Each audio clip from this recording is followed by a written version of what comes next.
Salah satu kisah teladan dalam kehidupan Nabi Muhammad SAW adalah saat beliau membangun kota Madinah. Peristiwa ini terjadi sejak awal hijrah dari Mekah. Diceritakan dalam Sirah Nabawiyah karya Syekh Safiyur Rahman Al-Mubarak Furi yang diterjemahkan Hatur Suhardi setelah hijrahnya Rasulullah dari kota Mekah menuju kota Madinah. Beliau langsung memikul tanggung jawab yang besar. Rasulullah bertanggung jawab dalam melaksanakan perbaikan dan melakukan pembangunan masyarakat muslim di Madinah. Apakah dengan pergantian masa diri kita semakin baik di hadapan Allah? Apakah kita semakin taat dan bersungguh-sungguh menjalankan syariatnya? Ataukah kita stagnan alias tidak berkembang? Dan apakah kita malah semakin menjauh dari petunjuknya serta mengulang kesalahan-kesalahan yang sama? Untuk membahasnya kami terhubung dengan Ustadz Nanang Setiawan. Kita sapa terlebih dahulu. Assalamualaikum warahmatullahi wabarakatuh, Ustadz Nanang. Waalaikumsalam warahmatullahi wabarakatuh. Kabar baik, Ustadz? Oh, Alhamdulillah baik. Gimana kabarnya Mas Anggi? Alhamdulillah. Dan tak terasa ya Ustadz, kita detik-detik memasuki pergantian tahun 1446 Hijriah. Masih seperti tahun sebelumnya, kerusakan makin merata terjadi di mana-mana. Krisis ekonomi membuat kehidupan di negeri ini makin terpuruk, korupsi juga sama. Kemudian penistaan juga tak kalah unjuk gigi, dan juga judol juga sama menduduki peringkat-peringkat yang menjadi peringkat teratas gitu ya Bung. Ya, kerusakan moral para pemuda juga semakin masif. Oleh karena itu, apa harapan dan keinginan Ustadz Nanang di momen tahun baru Hijriah ini? Ya, Bismillahirrahmanirrahim. Alhamdulillahirrahmanirrahim. Tentu saja harapan kita sebagai seorang Muslim itu ke depannya kita lebih baik lagi. Karena makna hijrah bisa dikata hajaroh ya. Jadi berpindah dari satu tempat ke tempat yang lain. Ini makna secara lugawi. Secara syar'i, hijrah adalah peristiwa berpindahnya Rasulullah Muhammad SAW dari Mekah ke Madinah untuk mendakwakan Islam dan menegakkan Islam dalam institusi sebuah negara, daulah Islam yang kemudian setelah kepemimpinan beliau, para ulama. Kemudian di dalam hadis-hadis juga disebutkan bahwa kepemimpinan itu dinamakan khilafah. Tentu saja harapannya kita ini Mas Anggi ya, korupsi ini semakin tiada kan gitu ya. Kemudian penistaan terhadap Islam, terhadap Al-Quran, terhadap Rasulullah ini juga tidak ada. Kemudian hukum semakin berpihak kepada keadilan, tidak dikuasai oleh satu golongan tertentu demi kepentingannya. Demikian juga kita berharap agar para pemuda kita semakin soleh, ya, sehingga apa ya, kita tentu saja sebagai umat Islam sekali lagi berharap ke depan ini kondisi kita semakin baik. Tapi kayaknya kerusakan yang tadi udah Mas Anggi sebutkan dan pemirsa Khilafah News kalian saksikan hampir setiap hari kita melihat berita korupsi, hampir setiap hari kita melihat para remaja kita terlibat dalam seks bebas. Bahkan hari ini kita mendapatkan sebuah catatan bahwa remaja usia 16 sampai 17 tahun, 60% sudah tidak perawan lagi. Nah, ini kan ada apa kok bertubi-tubi? Ya, apakah ini sekedar kerusakan parsial ataukah ini sebuah kerusakan yang disebabkan oleh sebuah sistem? Kelihatannya seperti itu. Satu kemaksiatan diatasi muncul kemaksiatan yang lain kan. Ya, contohnya maraknya perzinahan di kalangan para remaja kita. Ini ada apa? Ya. apakah semata-mata mereka melakukannya? Ternyata setelah diselidiki, para remaja ini melakukan perbuatan cabul, mesum, mereka ya berpacaran, kemudian seks bebas. Banyak yang tidak paham, ya. Banyak yang tidak paham. Ini kan berarti juga terkait dengan masalah pendidikan, ya.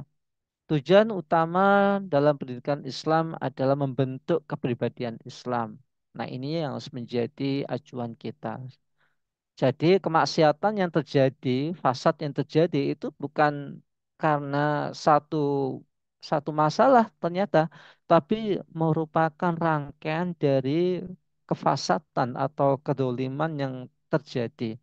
Maka di momen hijrah ini, ya, di momen 1 Muharram, kita harapannya meniru apa yang dilakukan oleh Rasulullah Muhammad SAW dan para sahabat, yaitu berhijrah dari kondisi yang buruk, kondisi yang jahiliyah menuju kondisi yang Islami, sebagaimana yang dikehendaki oleh Allah Subhanahu wa taala. Begitu, Mas Anggi. Ustadz Anang telah menyinggung terkait pentingnya kita berhijrah dari kondisi yang saat ini. Jadi boleh dikatakan saat ini dalam umat hidup di sistem jahiliyah modern. Juga tadi Ustadz Nanang sampaikan dampak kerusakannya begitu luar biasa. Apakah umat saat ini wajib melakukan perubahan total, Ustadz Nanang? Kemudian bagaimana caranya melakukan hijrah secara total itu, Ustadz? Ya, Mas Anggi, kita tentu saja berharap perubahan total ini eh, memang harus dilakukan step by step, ya. Kalau kita bicara tentang torikoh perubahan, maka kita berbicara tentang torikoh dakwah Rasulullah Muhammad SAW. Kita berbicara tentang metode dakwah Rasulullah. Maka metode dakwah Rasulullah Muhammad SAW itu dibagi menjadi dua, yakni fase Mekah dan fase Madinah, atau dalam bahasa fikihnya itu Daurul Makkah dan Daurul Madinah. Di mana kedua fase ini toriko yang ditempuh oleh Rasulullah Muhammad SAW itu berbeda. Di Daur Makkah, ya, di mana di situ tidak ada institusi Islam atau yang dikenal dalam bahasa-bahasa fikih itu Daulah Islam, maka toriko dakwah Rasulullah Muhammad SAW itu ada tiga, yaitu Fikriyah, Siyasiyah, dan Lamadiyah. Fikriyah berarti pembinaan, karena yang terjadi pada saat itu terjadi kerusakan pemikiran. Ya. Orang mabuk-mabukan, menyembah berhala, berzina, itu karena mereka tidak tahu, ya, belum paham bagaimana hidup yang sesungguhnya. Maka Rasulullah Muhammad SAW diutus untuk membawa Islam, membawa risalah Islam, bukan sebagai din, tetapi sebagai sebuah mabda atau ideologi. Maka ketika risalah Islam ini meresap di hati para penduduk Makkah, mereka dengan cepat berubah. Ya, Umar bin Khattab yang sebelumnya itu sangat memusuhi Nabi, beliau juga ahli minum khamar, berubah menjadi orang yang mencintai Islam, menjadi pembela Rasulullah Muhammad SAW, dan meninggalkan khamar. Nah, kemudian tariqah dakwah yang kedua adalah sia-sia. Nah, di dalam kitab Al-Munawir, siasah berasal dari kata sasa ya susu siasatan. Ya ini dalam bahasa kita hari ini adalah berpolitik, ya. Apa itu siasah? Maka para ulama fikih menyatakan siasah adalah hiya riayatu syu'unil ummah. Ya. Siasah atau berpolitik adalah mengurusi urusan umat. Di dalamnya termasuk tabani masolihul ummah, yakni matabani kemaslahatan umat. Maka riayah atau siasa ini di masa Mekah dilakukan oleh Rasulullah Muhammad SAW dengan melakukan dakwah kepada para pembesar di Mekah dan di sekitar Mekah. Beliau berdakwah ke para pembesar di Taif, beliau juga berdakwah kepada para pembesar Mekah, yakni dua paman beliau, yakni Abu Jahal, Abu Lahab, termasuk kepada Hamzah dan eh, kepada para paman beliau.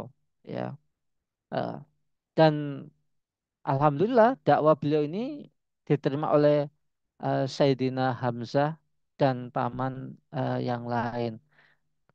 Tapi oleh Abu Jahal dan Abu Lahab, keduanya memahami Islam, tetapi karena ego kekuasaannya mereka menolak kebenaran Islam. Demikian juga Abu Thalib, meskipun tidak masuk Islam, tapi beliau mendukung dakwah Islam. Ya, kemudian paman beliau satunya itu Abbas, beliau juga menerima Islam dan seluruh keturunannya masuk masuk Islam. Jadi siasah ini dilakukan oleh Rasulullah Muhammad SAW dengan mengontak, ya, dengan mendakwai para tokoh-tokoh berpengaruh di Mekah dan di luar Mekah. Ya. Kemudian dakwah beliau ini lama dia, tidak eh, tidak menggunakan kekerasan, eh, karena kekerasan itu bukan solusi. Yang terjadi di Mekah itu adalah kerusakan pemikiran, bukan kerusakan fisik. Ya, beliau tidak pernah memukuli para pemabuk, beliau tidak pernah melakukan kekerasan fisik, tetapi terfokus kepada pembinaan saja.